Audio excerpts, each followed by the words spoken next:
Le second grand épisode du conflit israélo-palestinien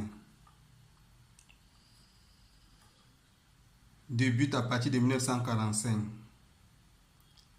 lorsqu'est aboli les rapports de force dans les relations internationales. Alors l'Organisation des Nations Unies est créée pour encadrer, entre autres, les nations sous domination impériale vers leur autodétermination sur les parcelles territoriales qui leur seraient accordées. C'est dans ce contexte historique donc qu'est affranchi l'impérialisme occidental en Afrique et au Proche-Orient.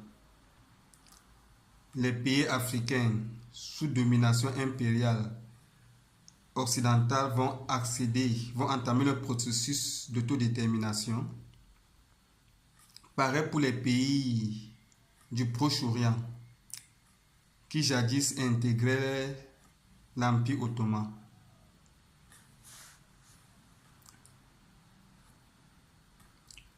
En 1946, donc, dans ce contexte historique d'abolition des rapports de force dans les relations internationales,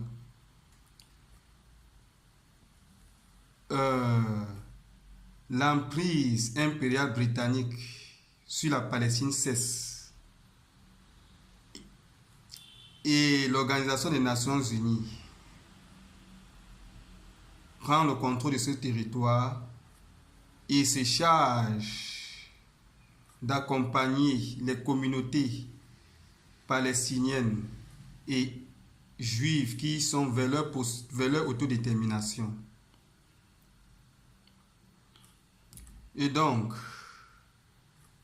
en 1947, est établi le plan de partage de la Palestine, 55% étant attribués aux Juifs, où ils devraient créer l'État d'Israël, et 45% aux Palestiniens, pour qu'ils y créent l'État palestinien. Il faut noter qu'auparavant, le royaume de Jordanie avait été créé dans les années 1920 pour être un État palestinien. Et donc, les Palestiniens et les nations arabes vont contester ce plan de partage onusien et vont promettre de s'y opposer par la voie des armes.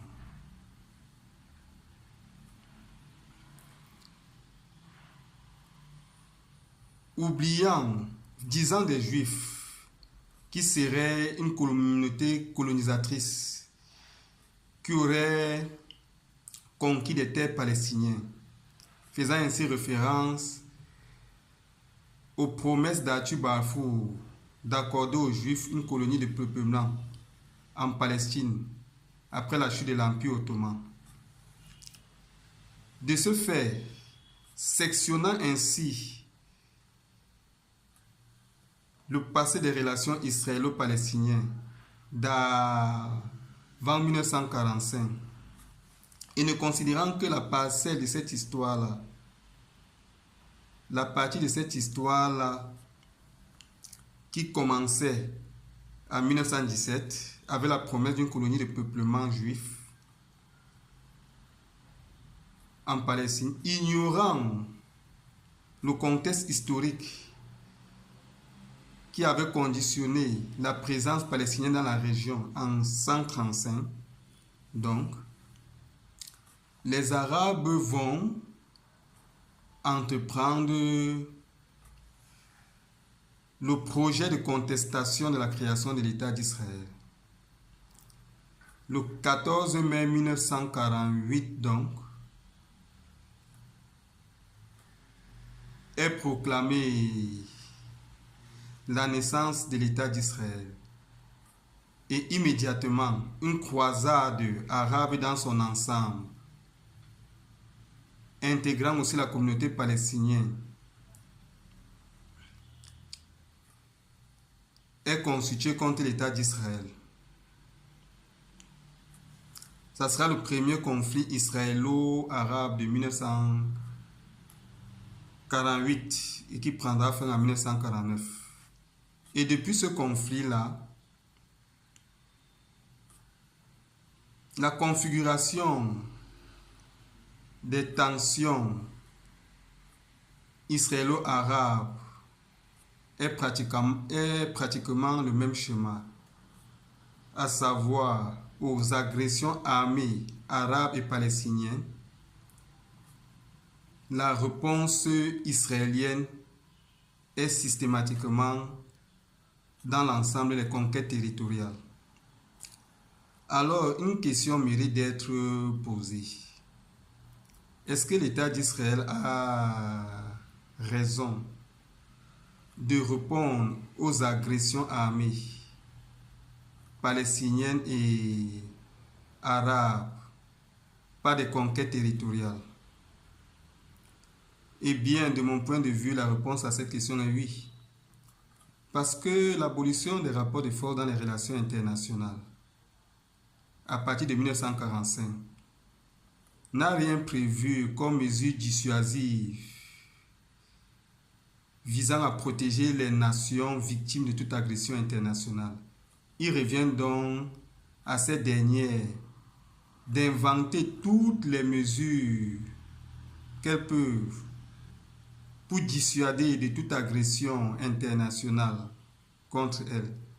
Parmi ces mesures, il y a par exemple la dissuasion nucléaire pour les nations qui en sont dotées, à savoir, ou la dévastation par l'arme nucléaire en réponse à toute agression internationale pour les nations qui en sont dotées. C'est ce qui définit la doctrine militaire en termes de conditions d'utilisation de l'arme nucléaire des pays qui en ont. Il y a l'imposition de l'autorité politique et militaire de la nation victime de l'agression internationale sur la nation auteur en guise de riposte. C'est dans ces conditions-là, par exemple, que le Japon subit depuis 1945 une vassalisation politique et militaire états-unienne. L'Allemagne nazie elle-même a été partitionnée en sphère d'influence politico-militaire des nations vainqueurs de la Deuxième Guerre mondiale. Et aussi, comme autre mesure dissuasive contre toute forme d'agression internationale, l'annexion territoriale de la nation auteur d'agression internationale. C'est ainsi que la Pologne a été territorialement annexée par l'Union soviétique, du même que la Finlande. Et l'Union soviétique accusant donc la Pologne et la Finlande d'avoir été complices du projet d'agression nazie du territoire soviétique. De même, la Pologne a répondu à l'invasion nazie de son territoire après la Deuxième Guerre mondiale par la conquête territoriale de l'Allemagne. Après 1945, il s'en est suivi un déplacement des populations allemandes vers l'ouest et une occupation de leur territoire par les Polonais. C'est dans cette mesure que l'État d'Israël adopte pour répondre aux agressions palestiniennes et arabes, ce qui fait de la bande de Gaza et de la Cisjordanie actuelle territoires autrefois palestiniens, des territoires légitimement israéliens. Les Palestiniens sont donc désormais, du fait de leur logique agressive contre l'État d'Israël, des communautés étrangères désormais en terre israélienne, qui intègrent la bande de Gaza, la Cisjordanie et d'autres territoires pris aux pays arabes par l'État d'Israël en réponse à leur politique agressive contre elles.